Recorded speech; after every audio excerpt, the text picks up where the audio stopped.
How many have you taken? 11. 11. 11. The next round will go to this side. Just be patient, Wanjala. You'll not miss out. Number one, you've been given your number, so you say your name and you ask your question.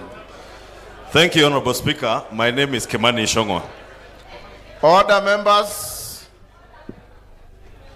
Mine to begin with, if is not a question, is to challenge the Chair Education Committee and members of the Education Committee. Members, if I can have your attention, because it is very easy to make political statements. And what Honorable Meli is making here is a political statement on distribution of infrastructure funds. And I have a very good reason. Kikuyu constituency has 38 public secondary schools. Langata constituency, where Honorable Jalango comes from, has 4 secondary schools. Only. Kathiani has probably 62 schools. You are making a political statement telling us that that money should go to CDF and be shared equally. That is not leadership, that is politics. Because it is up to the ministry to allocate funds equitably and fairly. The burden of infrastructure funds lies squarely within the Committee in Parliament of Education. That is where inequity comes in. Let us just be honest with each other. And the minister has been clear, the deficit that is there in the ministry. Again, it is this house that appropriates money. You told us, Minister, you have a deficit of 42 billion. 48 billion. I wanted you to clarify and disabuse the notion, because there are some people who are telling us that if you took all the money from NGCDF, it would sort out the problems in the Ministry of Education. If on average I take 30 million shillings from 290 constituencies, that is only 8.7 billion shillings. Does it solve your problem? And that is what CS, you should be telling this house, that it is up to the Committee on Education and the Budget Committee to make sure that you have adequate funds, then make sure there is equitable distribution. The Chair Education cannot be telling us that if you take that money to NGCDF, we will solve the problem. I do not need infrastructure money in my constituency. But Honorable Soro here with 78 schools needs more money than me. So you will give him money that I will not need. That's why I said you are making a political statement. To my question, CS, uniform and lunch programs. That is a bedrock of corruption in your schools.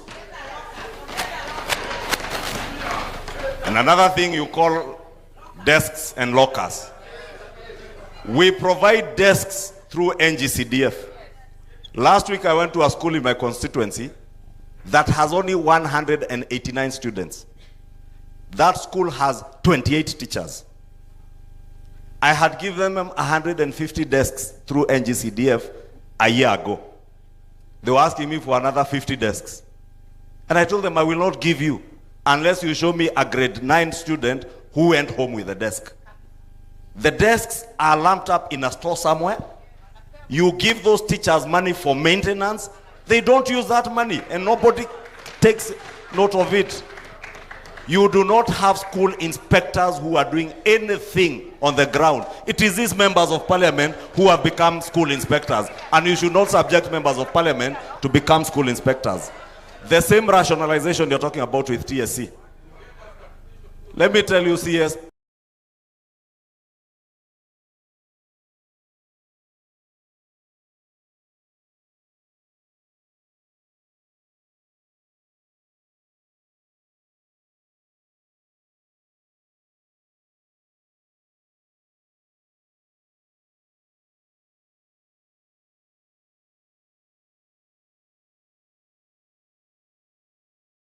there is no rationalization that is going on. And I've heard you saying in your PS that it is likely some day schools are going to close because of a challenge you have said of the next 3 years after Form 3 and Form 4 clear. The next 3 years, after Form 3 and Form 4 clear, those schools will close. And that rationalization, you must make it a reality. TSC is not doing what they ought to be doing in terms of rationalization of teachers. Teachers harass these MPs left, right, and center because every teacher in this country wants to go back to their village to teach in their village. We must decide as a country whether we want to make politics out of education and make everybody happy, or do the right thing for our children. Because why would a school with 100 students have 28 teachers, and the school next door has 600 students without teachers, and you have a county director of education in that sub-county? Those are the issues, yes. Because yourself and your PS, you have the most clueless PS in the Ministry of Education. Most clueless. He only sits in Nairobi and has no idea what goes on the ground. Get out of your offices in Nairobi, go to the ground, deal with the problems there.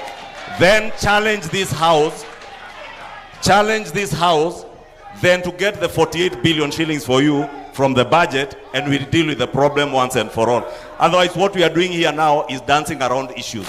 Thank you. You have danced around the issue of uniform and the circular for school fees. We cannot legislate on school fees. We cannot.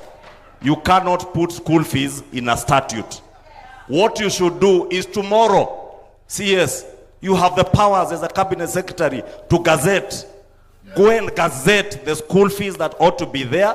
When you bring the basic education amendment, we will now be referring to the CS gazetting. But we cannot put school fees in a law. The same thing with uniform and lunch programs. I told you that is a bedrock of corruption in schools. Where some schools, I see some schools, and I'm referring to my own constituency, and these members will tell you it is the same in their constituencies. You will go and find a school that charges 3,000 for a lunch program. You will find another one charging 8,000, 9,000. And they're in the same locality. Yeah? Under your ministry, you have the school feeding program. Why don't you get the resources from the school feeding program to ensure there is food in the schools, and also gazette the maximum amount that should be charged in a school for the lunch program? You have no reason for a grade 6 student in Kikuyu Township Primary School to be wearing a uniform like the one I'm wearing, then because they are moving to grade 7 to go and change uniform. What happens in other civilized countries is that people just put on a different tie or a badge on your chest that will cost you 5 or 10 shillings. Why are we subjecting teachers to changing uniform, feeding the corruption cartels by teachers and head teachers in our schools with the cartels that are producing uniform? And that is why, CS, it took none other than the president to intervene on the matter of school uniform. You should not subject the president to be the one to be intervening on school uniform. It is you and your peers who should be doing that. Number 2.